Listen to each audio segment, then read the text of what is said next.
নমস্কার বন্ধুরা, আমরা ঘুরতে নিয়ে যাচ্ছি ঘুষুরি তিব্বতী মঠ। অনেকেই জানা নেই এই মঠটা কোথায়। এইটা ঘুষুরি ভোটবাগানে অবস্থিত। বহু পুরনো এই মঠ।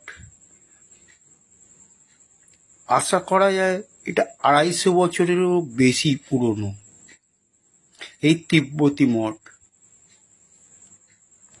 এই মঠটা বুঝতে পারছেন 250 বছর মানে ব্রিটিশ আমলের, আজকের নয়, বহু পুরনো।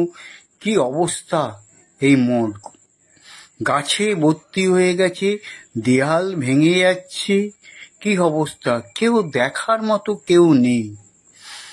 গাছের ঝাড়ি ভাঙা কঙ্কাল হয়ে গেছে এই মঠ। ভারতবর্ষে এই তিব্বতী মঠ প্রথম, এর আগে কোথাও হয়নি। দেয়ালগুলো দেখুন কিরম অবস্থা, সব অর্ধেক বন্ধ করে দিয়েছে বাধ্য হয়ে। কেউ দেখার নেই, কে দেখবে? বাবা একাই বসে আছে। জানলাগুলো দেখুন ভেঙে ভেঙে পড়ে যাচ্ছে। ভোট বাগানে এসে ভোট বাগান গোসাই মাঠ বললেই শিব মন্দির সবাই সে কিনে দেবে। কলকাতার বাগবাজারের গঙ্গার ঠিক উল্টো দিকে হাওড়ার ঘুষুরিতে রয়েছে ভারতের প্রথম তিব্বতী মঠ, তাহলে নিশ্চয়ই অবাক হবেন, তাই না? কিন্তু শুনতে আশ্চর্য হলেও কথাটি একেবারেই সত্যি। হাওড়ার ঘুষুরির ভোটবাগান মঠ হল ভারতের সমভূমি অঞ্চলে প্রতিষ্ঠিত প্রথম তিব্বতী মঠ। ভোটবাগান নামটির ভোট অর্থে কথ্য ভাষায় তিব্বতী ও ভুটিয়া জনজাতিদের বোঝানো হয়েছে এবং বাগান শব্দের অর্থ বাগিচা বা উদ্যান, অর্থাৎ ভোটবাগান নামটির অর্থ হল তিব্বতী উদ্যান। হাওড়ার ঘুষুরিতে এই মঠ প্রতিষ্ঠার পিছনে রয়েছে এক গুরুত্বপূর্ণ ইতিহাস। 1774 খ্রিস্টাব্দে তিব্বতের রাজকার্যের পরিচালক ষষ্ঠ পাঞ্চেন লামা বা তাসি লামা পুরাণগিরি গোসাই নামক দশনামী সম্প্রদায়ের একজন হিন্দু সন্ন্যাসীকে তৎকালীন বড়লাট ওয়ারেন হেস্টিংসের দরবারে একটি সন্ধিপত্র দিয়ে পাঠান। তিব্বত তখনও ব্রিটিশদের কাছে এক রহস্যে ঘেরা দেশ।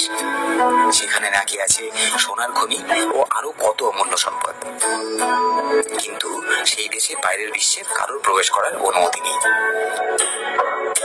সন্ধিপত্রটি পড়ে উজ্জ্বল হয়ে ওঠে হেস্টিংসের চোখ মুখ। তিনি এর মধ্যে তিব্বত ও চীনের সঙ্গে বাণিজ্যিক সম্পর্ক গড়ে তোলার একটি সম্ভাবনা দেখেন এবং মনে করেন যে এভাবেই উন্মুক্ত করা যেতে পারে রহস্যের দেশ তিব্বতের বিপুল ঐশ্বর্যের ভান্ডার। ওয়ারেন হেস্টিংস কালক্ষেপ না করে নিজের সম্মতি জানিয়ে চুক্তিপত্রে স্বাক্ষর করেন এবং তিব্বতে বাণিজ্যের পথ খুলে দেওয়ার জন্য আবেদন জানিয়ে পুরাণগিরি সহ ইস্ট ইন্ডিয়া কোম্পানির 3 জনের প্রতিনিধি দলকে তিব্বতে প্রেরণ করেন। সেই সময়ে পাঞ্চেন লামা হেস্টিংসের কাছে কলকাতার কাছাকাছি গঙ্গার ধারে একটি বৌদ্ধ মঠ প্রতিষ্ঠার উদ্দেশ্যে কিছু জমি প্রার্থনা করেন। তৎকালীন সময়ে ভারতের মতো পূর্ণভূমিতে তীর্থ করতে আসা তিব্বতী লামাদের থাকবার মতো কোনো জায়গা ছিল না, কারণে তিনি বাংলায় একটি বৌদ্ধ মঠ ও অতিথিশালা নির্মাণ করিয়ে দিতে চান। হেস্টিংস অত্যন্ত আগ্রহের সঙ্গে পাঞ্চেন লামাকে ঘুষুরিতে গঙ্গার ধারে 150 বিঘা জমি দান করেন। 1778 খ্রিস্টাব্দে সেই জমিতে তিব্বতী অর্থে এবং পুরাণগিরির তত্ত্বাবধানে একটি বৌদ্ধ মঠ, লামাদের থাকবার জায়গা এবং অতিথিশালা নির্মাণ করা হয়। মঠের চারিপাশে বানানো হয় বিশাল ফুলের বাগান। মঠের প্রথম মহন্ত হলেন পুরাণগিরি গোসাই। তিনি দশনামী সম্প্রদায়ভুক্ত শৈব সন্ন্যাসী ছিলেন। এ কারণে মঠের মধ্যে শিব মন্দিরও প্রতিষ্ঠিত করা হয়। মঠকে সাজিয়ে তুলতে তিব্বত থেকে পাঠানো হয় বেশ কয়েকটি বৌদ্ধ তন্ত্রের মূর্তি, যেমন মহাকাল ভৈরব, আর্যতারা, বজ্রভ্রুকুটি, সম্বর চক্র এবং পদ্মপাণি। এছাড়াও পাঠানো হয় 100টি সোনার পাত, প্রচুর তিব্বতী ধ্বজা এবং গালিচা।